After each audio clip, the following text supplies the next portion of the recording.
Everyone is hard to get, and because of that they're important, and then they potentially could be tied to a number of incredible things that could produce all kinds of life change. So there's stuff at stake. Another S. Stuff at stake. All right? So we go into those situations in an elevated amount of stress, just because we're human beings living in the 21st century. Our stamina is pulled to the edges because of what we each deal with in terms of input and processing. We have a little bit of charge on success, and could it all be, messed with? Could I lose it? And every one of these things we go into has the natural animal charge of inviting more scrutiny than our systems want. So now we go in to face that. So I hope I painted a picture for you of how really huge it is, and that it's absolutely no surprise that you're nervous. No surprise whatsoever. Plus, we established that some of you would like to keep a little of it because you find it stimulating. Okay, I think you should. So how do we manage the part we don't want? The part that shuts us down and makes us forget a line, or makes us break out into sweat in the air-conditioned room. That's what I do. That's what I do, is I get beads of sweat on my forehead, and everybody then says, gee, are you hot? I know it's 60 degrees in this office. I am nervous, okay? But now they've called attention to I'm sweating. Now I'm nervous about sweating, So that helped. Thank you for pointing it out. It just, there's no way to avoid. So I'm going to tell you how to avoid it. I can't tell you how to avoid it at parties or on dates or any of those other places, although you may figure out a way to make this apply. But I'm going to tell you how to do it in auditions. Some of you know what I'm going to say, because you're in acting class with me and you hear it all the time. There's only one way out of this, because the scrutiny isn't going to go away. The stress of modern life isn't going to go away. Your fear of success, whether it's tiny or a lot, is not going to go away. Your stamina is already stretched to the frayed edges, just being an artist living in the 21st century. All of that condition is not going to go away. There is only one answer. Yes. Hmm? Can we guess what it is? Who wants to guess? Can I guess? The guest wants to guess. Go ahead. Let's say being prepared. No. So I didn't think so. No, because no, I mean, being prepared, for some of you, being prepared really helps, right? To know you know your lines and you've thought it through, But of course, those of you who study acting with me know that I'll tell you not to do that. That you over-prepare and you get yourself stuck in a pattern, and then you're listening for your own preparation, and then that becomes stressful. And I'm not saying don't prepare. I am saying that most of you rely on it too much. That preparation is just the platform, and you don't want it to interfere with the spontaneity of the moment. That is another evening. Okay? But that's a way that I think a lot of people get out of it.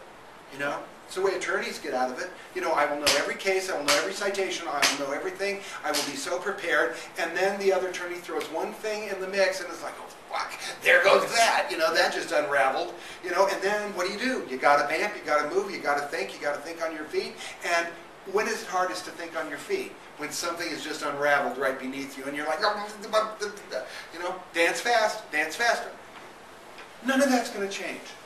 None of that is going to change. The answer is even simpler than preparation, and that's a really good, and I urge you to use that, not so much to deal with nervousness, but to just deal with the expectation that you are a professional. Preparation is part of that. Here's the answer. Your essences could be helpful, yes. But I think, yes, of course. That stuff of knowing some stuff about yourself, reminding yourself of yourself, but again, another evening, and I'll spend an evening talking about how those can be helpful. I think the answer is story. The answer is a full-on investment in the story. Now, I want to underline for you the value of this, because it sounds like, oh, well, the story, like I'm playing the waiter. The story is, more coffee, sir? How is that going to help me from being nervous? Right? Let me tell you how it's going to help. Ultimately, there is nothing else going on except the story. Everything else that we do in our lives is attendant to the progression of what's happening. This is what life is. We tend to think of story as a narrative, as a plot, which it also is. But if you take story and it's what makes a story, what makes a narrative, a series of items that flow together into something that has meaning. This is also ultimately all that life is. A series of events and interactions that we hope tie together to have meaning. And you all know this to be true in your lives. The worst feeling you can have is, all that I'm doing is amounting to nothing. I live every day, I breathe, I get married, I have children, I learn lines, I pay my taxes, and what have I accomplished?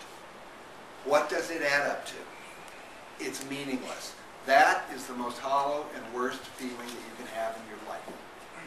On the other hand, if you say to yourself, the best days, the best moments in life are when you say to yourself, wow, this thing I did, this course I took, this relationship I'm pursuing, it has enhanced my life, it means something, I will never forget it, it is fraught with lessons and moments that enrich.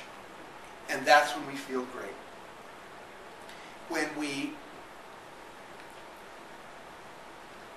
have a huge argument with a friend or with a loved one, and at the end of it, nothing is resolved, we're exactly the same place as we started, we feel hurt, abused, and wasteful.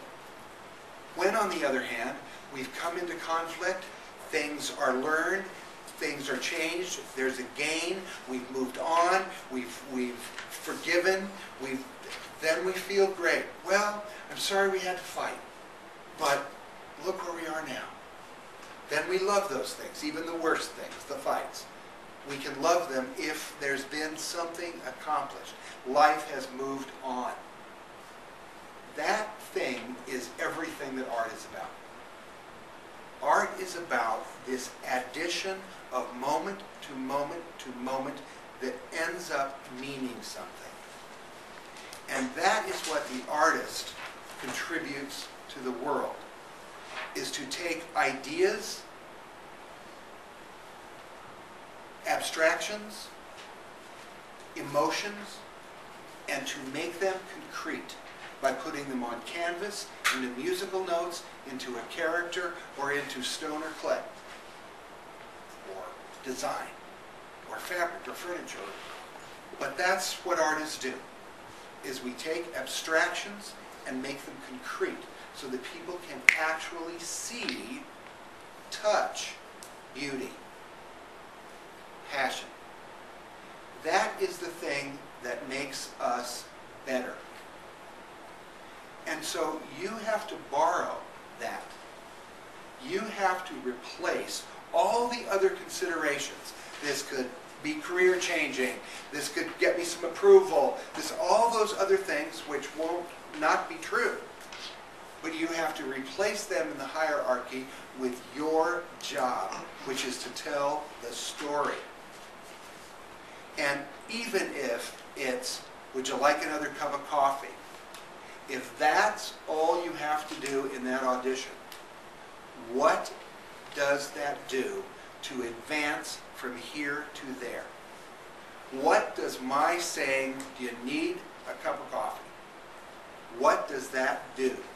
And if you allow your investment to be entirely in that, I can assure you that nervousness will go away.